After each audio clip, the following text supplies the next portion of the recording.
Stromboli is not happy with the tangled mess, but then the crowd reacts very positively, and then that confuses the conscience because he thinks, well, look, this is horrible, this guy's a tyrant, like Pinocchio's making a fool of himself, everything turns into a tangled mess, but the crowd goes crazy.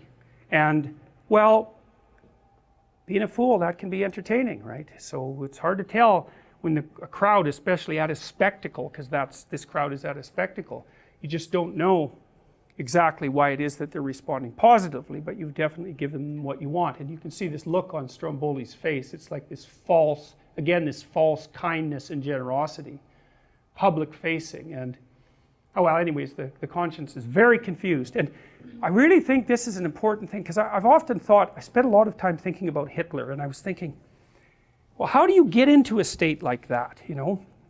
And you think, well, he's a dictator and he led his people down a bad path. It's like, that's not right. That is not what happened. They had a conspiracy together and went down a bad path. Now, think about it this way.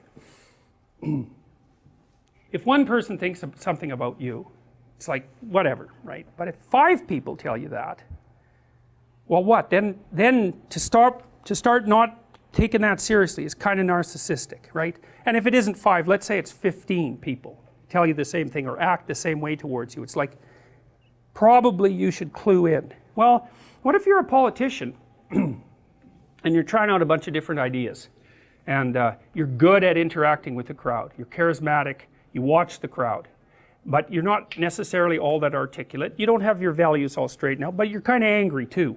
And maybe that's because you spent a bunch of time in World War I in the trenches, which was like no joke, and all your friends got blown up. And then you were unemployed, and then you tried to be an artist, and that didn't work out even though you were moderately talented. And then maybe the economy fell apart completely on you, hyperinflation. And then maybe there was a communist menace coming in from the east, and there genuinely was. And so you're not the world's happiest clam at that point. And you're talking to people who aren't that happy either, because they were also badly defeated in World War I, and then they had a terrible treaty they had to sign, and they lost part of their territory. And so the crowd's not happy, and neither are you, and there's reason for it. And so you start talking to them. You don't know what you're upset about, and neither does the crowd. So you start to articulate some things about why you might be upset. And some of them fall flat, but you're paying attention to the crowd. So you stop saying those things. And some of the things make the crowd really wake up and listen. And so you start saying more of those things, right? It's an unconscious dialectic between you and the crowd. It's mediated by consciousness, but it's not like you're sitting there saying, although you might be, I'm going to tell this crowd more what it wants to hear. It's more sophisticated than that. And so you do that 1,000 times, and you do that to ever increasing crowds. And the crowd really starts to go mad. And they basically tell you that you're the savior of the nation. It's like, how many bloody people have to tell you that before you start to believe it? You know, I would say with a typical person, 100 will do it. That'll get you going, man. If 100 people tell you specifically why you're special, you're going to be thinking, even if you're kind of humble to begin with, you're going to be thinking, geez, there's got to be something to this, man. But if it's 1,000,000 people and they're roaring their approval, well, and then when it's a whole nation, it's like, good luck withstanding that. There's just not a chance. How are you going to withstand that? Now, you could be like Gandhi, and you could have taken that into account beforehand, because he did.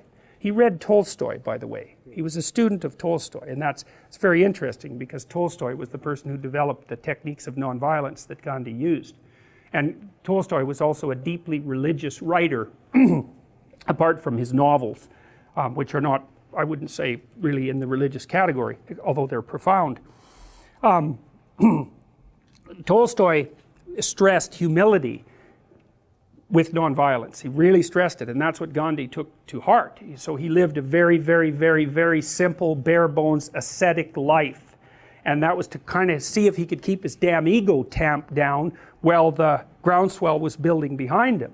You know, and he dressed really simply, and he didn't own much, and he ate very simply, and he just tried to stay away from the whole materialistic success element that would be an element of what would turn him into an actor and also inflate his ego. And, you know, he seemed to do that pretty well. You know, he certainly, well, he led a nonviolent revolution that resulted in the independence of India, it also produced a terrible civil war and the separation of the Muslim Indians from the Hindu Indians, but I don't think you can precisely lay that at the feet of Gandhi, right? But what I'm saying is that you have to be an extraordinary person, you have to be extraordinarily wise, and you have to take ridiculous precautions if you're going to put yourself in the public sphere like that and expose yourself to that kind of adulation without becoming a puppet of the crowd.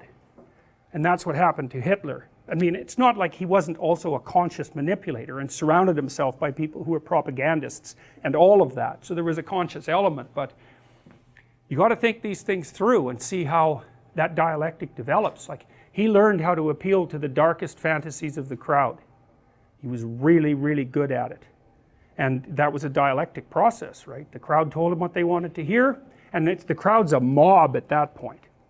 So I don't have to take responsibility for the fact that I'm screaming my approval when I'm surrounded by 1 million people.